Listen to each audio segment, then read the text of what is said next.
আল্লাহ পাক জানিয়ে দিয়েছে। আল্লাহর নবী বলছেন পৃথিবীর জমিনে যখন তুমি সকালে উঠবে, যদি কোনো বান্দা কোনো বান্দি আল্লাহ পাকের যদি সকালে উঠে মায়ের দিকে মায়ার নজরে মমতার নজরে যদি একটিবার যদি তাকায়, আমার আল্লাহ পাক যদি ওই তাকানোটা কবুল করে নেন, আল্লাহ পাক তার আমল নামাতে 7টা মকবুল হজের সওয়াব দান করে দেবে। তাহলে একবার তাকালে 7টা মকবুল হজের সওয়াব। বা দুঃখ লাগে এদিকে শ্বশুর শাশুড়িকে খাওয়াচ্ছে সীতাভোগ, আর জনম দুঃখিনী মা বাপকে সকালে সন্ধ্যে দেখাচ্ছে বাঘে রেখে বলছে বেশি টেন্ডিমেন্টি করলে মুগুর পিটা হবে। ভুল বলছি বা? বিশ্বনবীর আদর্শ থেকে কতটা দূরে সরে গেলাম যে বিশ্বনবী সাহাবীর আল্লাহর নবীকে বলছেন হুজুর বিয়াদবি মাফ করবেন, পৃথিবীর জমিনেতে কাকে ভালোবাসবো? আল্লাহর নবী বলছেন তোমার জনম দুঃখিনী মা। জোরে বলে হুজুর। তারপরে আল্লাহর নবী আবারও বলছে তোমার জনম দুঃখিনী মা।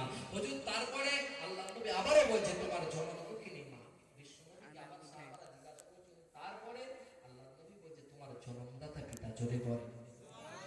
তাহলে মা বাবার ইজ্জত মর্যাদাটা আল্লাহ পাকের নবী বাবাজি কোন আলা করেছে না আল্লাহ পাক সব নিজে করেছে?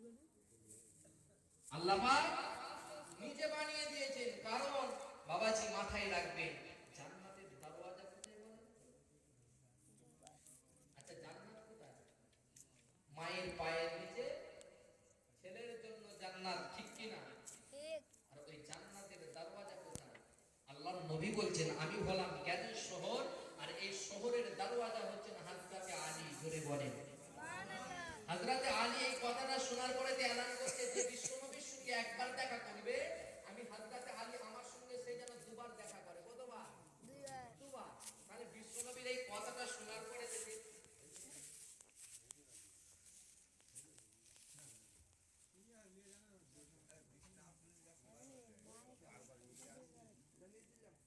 অসুবিধা হয় না তো? বিশ্বনবী বলেছেন যে আমার সঙ্গে যে ব্যক্তি একবার দেখা করবে আর সে যেন, হযরতে আলী বলেন বিশ্বনবী বলেছেন আমি শহরের দরওয়াজা, আর বিশ্বনবী হচ্ছেন আমি বিশ্বনবী বলছি যে আমি শহর, আর এই শহরের দরওয়াজা হচ্ছে হযরতে আলী। এই কথাটা শোনার পর হযরতে আলী বলছে যে আমার সঙ্গে একবার দেখা করবে, সে যেন বিশ্বনবীর সঙ্গে যে ব্যক্তি একবার দেখা করবে আমি আলী আমার সঙ্গে যেন সে দুবার দেখা করে। এই সামান্য এতটুকু কথাটা চলে গিয়েছে কার কাছে? বিশ্বনবীর কাছে বিচার নিয়ে। হুজুর আপনার জামাতা হযরতে আলী বলছে আপনার সঙ্গে যে ব্যক্তি একবার দেখা করবে সে যেন হযরতে আলীর সঙ্গে দুবার দেখা করে। কি ব্যাপার বুঝলাম? আল্লাহর নবী থমকে গেলেন, হযরতে আলীকে ডাকলেন, জামাতা আলী কি ব্যাপার? আমার সঙ্গে যে ব্যক্তি একবার দেখা করবে তোমার সঙ্গে সে যেন দুবার দেখা করে, কি ব্যাপার?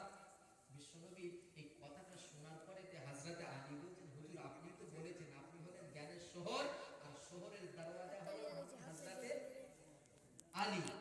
এই কথাটা বলার পরে যে হযরতে আলী বলছেন হুজুর বিয়াদবি মাফ করবেন, আপনার এই কথাটা শোনার পরে আমি এই জন্যই বলেছি যে আপনার শহরে যখন প্রবেশ করবে আমি দরওয়াজা আমার দিকে যাবে, আমার ভেতর দিয়ে যাবে, আপনার সঙ্গে যখন দিদার করে পার হবে আমি তো দরওয়াজা দাঁড়িয়ে থাকবো, আমার ভেতর দিয়ে আবার পার হবে। তাহলে যাবার সময় দেখা, আসার সময় দেখা, কবার হলো বা? দুইবার।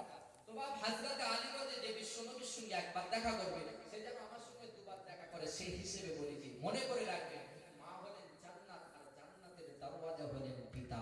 যদি জান্নাতে ঢুকতে হয় পিতারও খেদমত করা লাগবে। আমরা মা মা করে মেতে উঠেছি বাপ, তা বলে মায়ের খেদমত করো।